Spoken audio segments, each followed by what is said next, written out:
Untap Upkeep, and welcome back to the channel if you've been here before, and if you haven't, then please sit back, relax, and enjoy our show for the day. It has been a few days since our last release of the video, and I've just been a little busy, but we're gonna dive into something that is gonna make me a little hated, probably not. It is on a budget, so maybe not that bad. But today we are going to talk about how you can mass mill people and why they are going to hate you for doing so. So let's jump into the show, shall we? So today we are going to talk about Grand Arbiter, Augustine the Fourth. So our good friend here is, of course, one of the game changer cards for the new bracket system. So that automatically kicks our deck up another level. But that's okay, we don't care. Everything in here is very budget friendly. Not quite $1 or so per card, but it's still under $100, which is the goal I was setting. And I think it could be absolutely atrocious to do to somebody. And I'm looking forward to hopefully building this and doing something horrible to somebody. Let me know if you beat me to it. This is Grand Arbiter Augustine the Fourth, though. For 2, a white and a blue, we get a 2/3 Human Advisor. That says the following: white spells you cast cost 1 less to cast, as well as your blue spells. And the reason why it's on the Game Changer list is because spells your opponents cast cost 1 more to cast. He traditionally is known as a stacks piece, and he makes people extremely salty. So, as you're probably looking at this, you're going, "Okay, Buddha, what's going on here? What horrible thing have you come up with?" You see, what had happened was, I actually got inspired from watching another YouTuber stream a deck similar to this, and his name is M2G Mudsta. And if you've never seen any of his content, you ought to go check it out. He does really good content, and I really like what he does. I've been following him for a while, so if you need another channel, go follow Mudsta. He's a Canadian YouTuber, and he does very good work. So I believe it was his channel that I saw a deck similar to this run, and I thought I would take my own twist to it with a little bit of a lot of a budget-friendly restriction, and just try to do basically an upgrade, since we got one of my favorite white cards to start abusing, Raise the Past. Get out of here, you notification. No. So what we're going to try and do is use Persistent Petitioners to make everybody miserable. Because a deck can have any number of these cards in it. I chose to put just 29 of them. You could put more, you could put a little less. I think 29 is kind of a sweet spot because of the way the ability works. So for 1, tap it, you can make a player mill a card. Okay. But if you tap 4 advisors that you control, target player mills 12. Now that's important because you can do this even though they are summoning thick, because they are not getting a tap ability, they're not getting a mana ability. So you can still go, I have 4 advisors that just came back from the grave, for instance, using Raise the Past, I can tap all 4 and make you mill 12. That actually does work. And did you notice that our Grand Arbiter is an advisor? So he makes number 30. Pretty funny, huh? So let's dive a little bit deeper, because that's the only creature I have in the whole deck. It's also a 1/3, so it's a little hard to get past. At 2 mana, it's a nice bam, bam, bam, bam. And when we get our commander out, we can drop 2 or 3, maybe 4, and just start doing our thing. Because we can do this at instant speed, so we don't have to necessarily sit here and go, okay, tap 4 and blah. We can actually use them as blockers, and then before they die, whatever ones are going to die due to blocks or lightning bolts or whatever, we can tap them in response and do our thing. Mill is traditionally very difficult to do in Commander. I think I have a way to make it a little bit more accessible, a little bit more fun. We're running a plethora of board wipes because we just don't care. We have Austere Command, which allows us to choose 2 of the following modes: destroy all artifacts, destroy all enchantments, destroy all creatures mana value 3 or less, or destroy all creatures mana value 4 or greater. We're probably, at the very least, going to always do that bottom one because we just don't care. If it's bigger than our petitioners, it's out. Gone. Bye. See you later. Time Wipe. We can bounce our commander back to our hand and then blow up the world. Great. Dusk. Guess what? Our petitioners and our commander are below 3 power, so we can play Dusk, kill everything on the battlefield. And then, while this is in our graveyard, we can play it for its aftermath cost if anything happens to our petitioners, and return all creatures with power 2 or less from our graveyard to our hand. That includes our. Folks, this is going to get so dumb. We have a little bit of card draw with Ponder and Preordain. We also have another board wipe with Supreme Verdict, and this one you cannot counter. Ladies and gentlemen, boys and girls, children of all ages, this is where it gets horrible. So, as you can see, we have 4 board wipes ready to go because we just don't care. Because of things like this, Raise the Past. The new hot spice, in my opinion, from Foundations. I love this card. I love trying to use it. It is just so broken when you play it the right way, you know? So, excuse me. For 2 and a white, it is a wonderful sorcery that says return all creature cards of mana value 2 or less from your graveyard to the battlefield. Folks, our entire deck is based on a creature that has a mana value of 2 or less. So, if they all die, they are milled, which, by the way, you can self-mill yourself. Don't let that fool you. You can mill yourself and get more value out of Raise the Past or even Dawn. So don't be afraid to hit yourself if you need to get more value. But that Raise the Past allows us to get them all back onto the battlefield at sorcery speed, sure, and you can up the budget a little bit and make it instant speed if you really felt like the need to. This is just dumb. Absolutely dumb. So you could put, in theory, all 29 back onto the battlefield after you've blown them up, milled somebody, whatever, and then you could just start going again. So, I mean, you do the math. If you tap 28 of them, that would be 4 instances. No, it'd be 7 instances of 12 cards being milled. So then you go 12 times 40, 12 times 7, excuse me, would give you a whopping 84 cards. So late in the game, I mean, that could take one guaranteed player more than likely, probably 2 or 3. You probably could knock out the whole table. It just depends. I mean, you really want to get dumb with it, you could board wipe.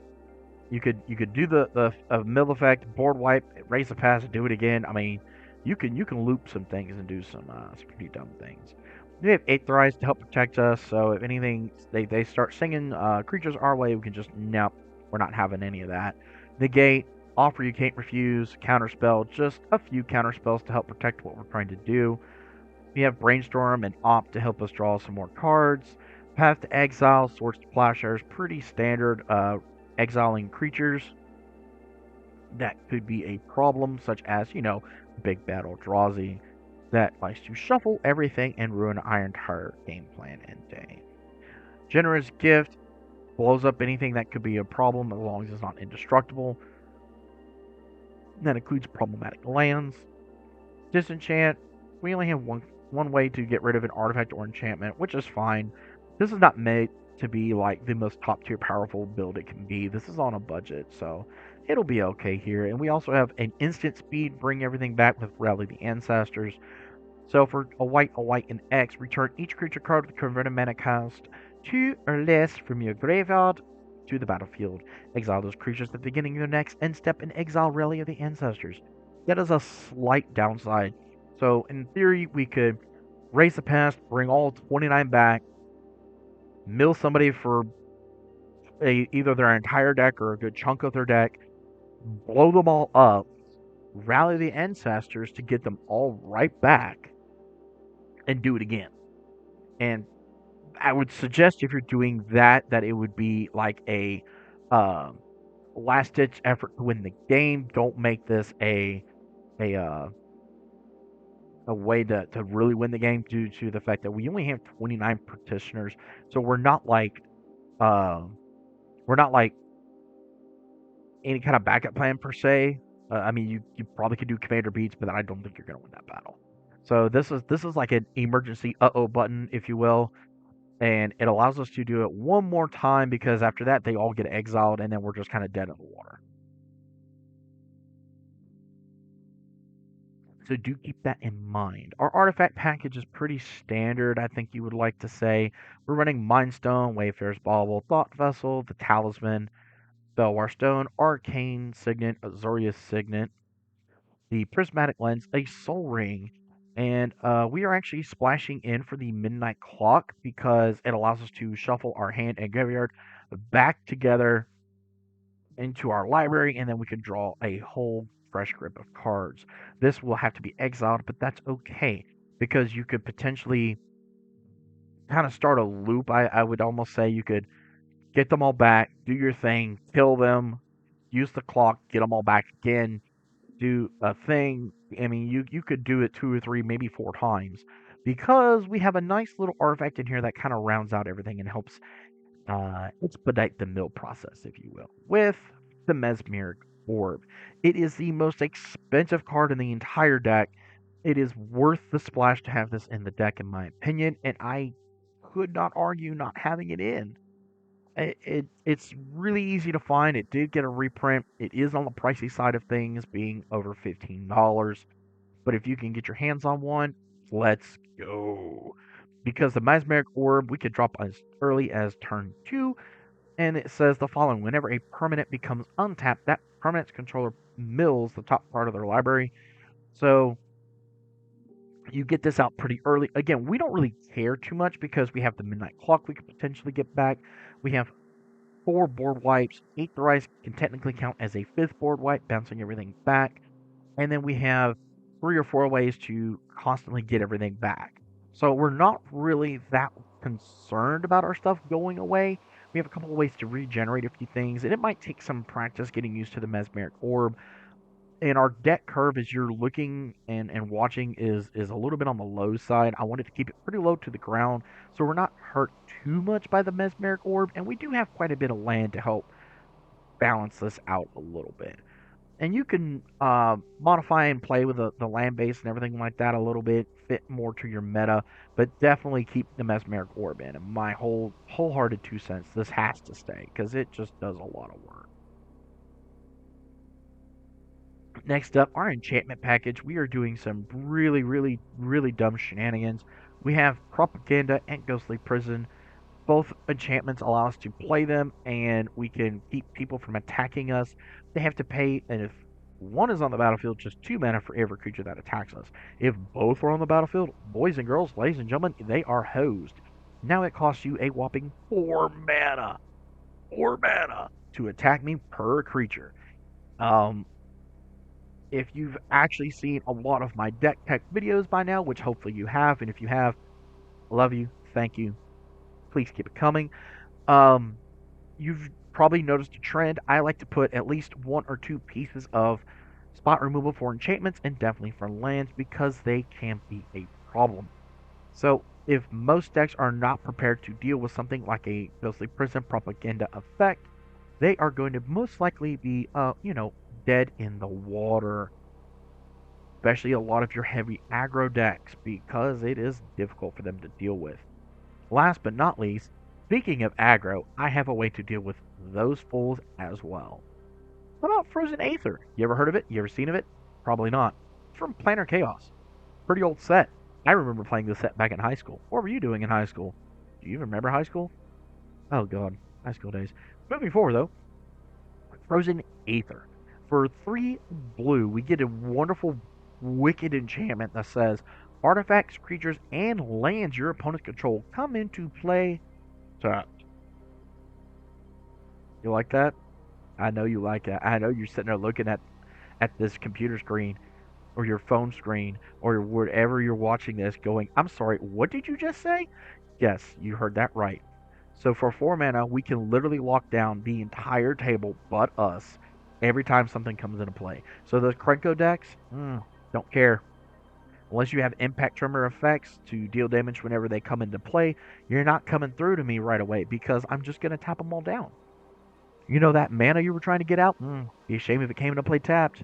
So we have a splash of a stacked piece.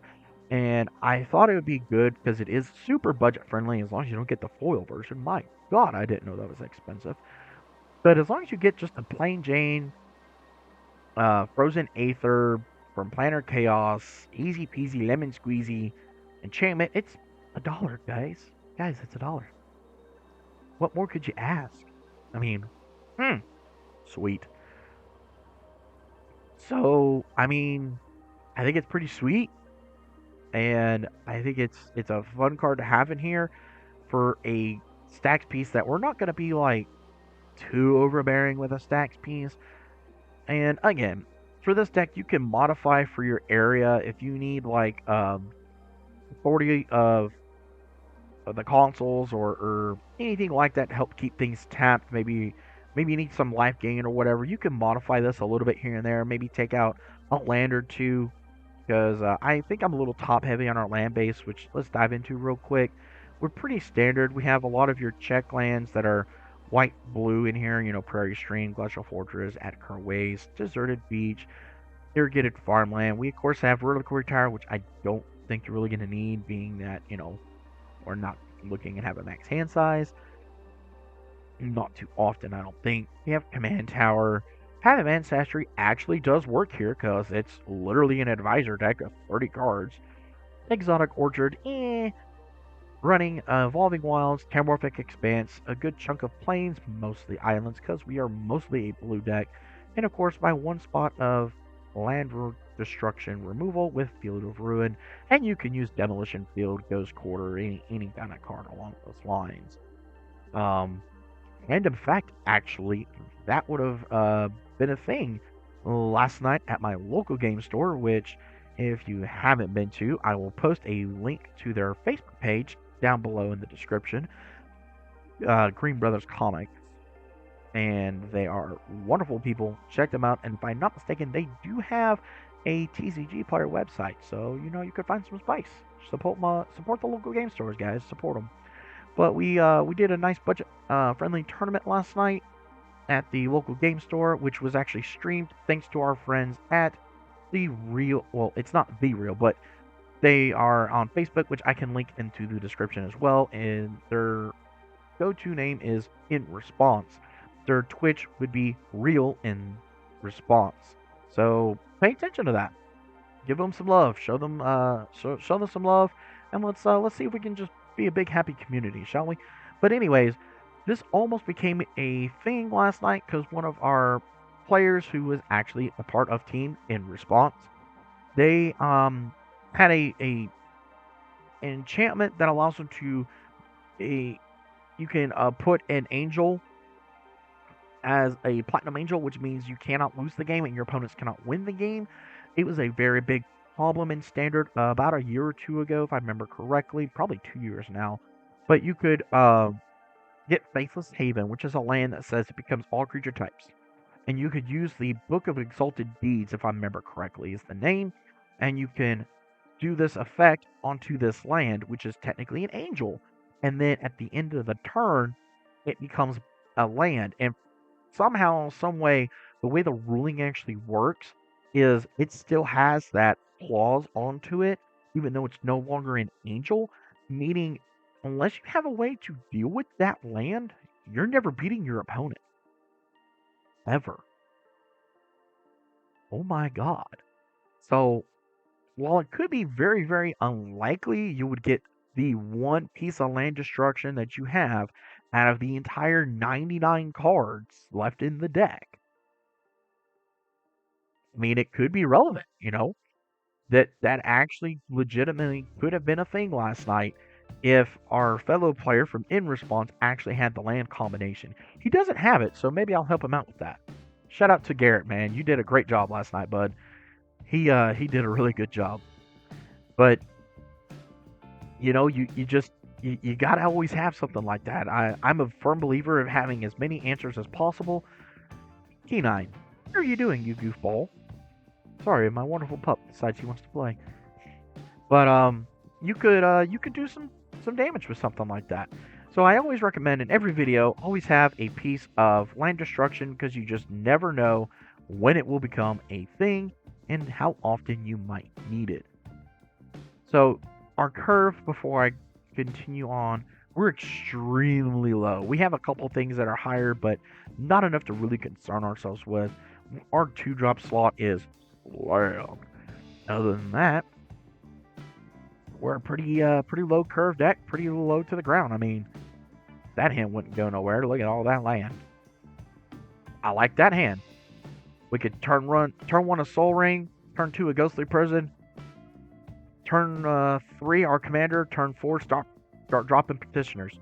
We have opt to scry and draw another card, so I mean, that hand would be off to the races. Let's go. This hand, we're off to the races. Turn 1 bobble. Turn 2 crack bobble. Get a land. Turn 3, I mean, we don't know if we would draw another petitioner. It's probably very likely, seeing that we have almost 30 of them in the deck. But then, I mean, if we drew another land, for instance, we could drop Frozen Aether and just smile, and then just go to town after that. So, I mean, as you can see, oh, God. Oh, God, we're so disgusting, y'all. Oh, man. So, turn 1, probably drop Plains. Turn 2, could drop Deserted Beach, Mesmeric Orb, and just smile. Turn 3, it doesn't matter. We would mill whatever, so we'd mill the Petitioners. Drop another land. Probably Signet, mill the Felwar Stone. Well, actually, probably would have drawn the Felwar Stone, mill the Petitioners, draw another Petitioners, probably drop our commander and just sit back. I mean, we are just going to town at this point. People are just getting so mad at us. This is rather disgusting as well. 4 of them in hand, 3 mana. We're not really going anywhere, but we don't really care. So turn 1, we can draw. Oh God, and an austere command. Lay a land. Turn 2, lay another land. Drop petitioners. We have a blogger. Turn 3, we could lay talisman, lay another petitioners, lay another land, lay our commander, lay another I mean, you could just see how this snowballs, and it just keeps going. There's a couple of things you could get for this that would make the deck really hum if you really felt like you just needed to go full speed. One of them is Thrumming Stone, so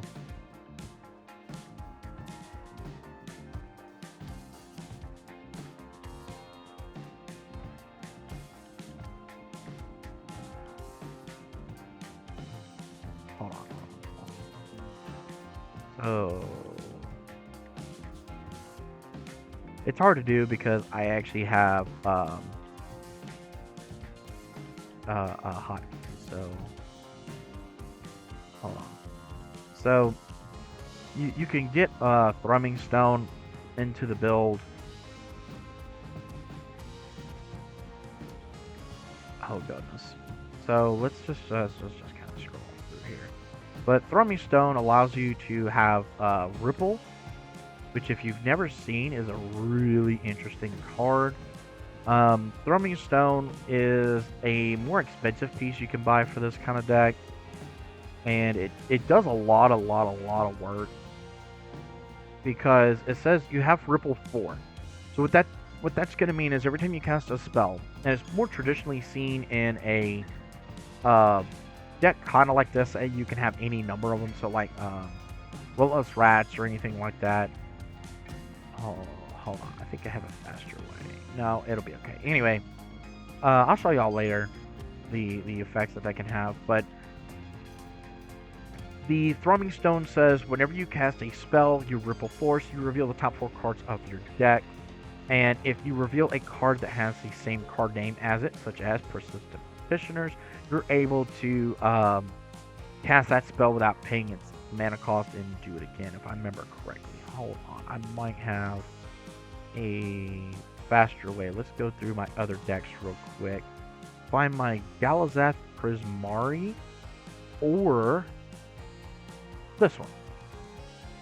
This is my Velomachus Lorehold deck, and it has the Thrumming Stone.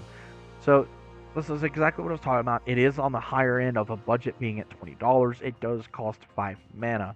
So it is a little bit difficult for our deck to pull off with the Persistent Practitioners, but it says spells you cast have Ripple 4. When you cast a spell, you may reveal the top card of your library. You may cast spells with the same name as that spell from among the revealed cards without paying their mana cost. Put the rest on the bottom of your library. So, um, with Persistent Petitioners, you would cast it, reveal 4. The odds of us hitting another one are extremely high, that we have 29, and you could just keep your chain going until you run and cast all of them out. Excuse me. That's typically the most common way people build a Persistent Petitioners deck. I took it a different direction. Um, so yeah, that's an option you can have. That was a different deck that I might do for another deck idea. But tell me what you think about Grand Arbiter Augustine the Fourth as a Persistent Petitioners budget-friendly deck build.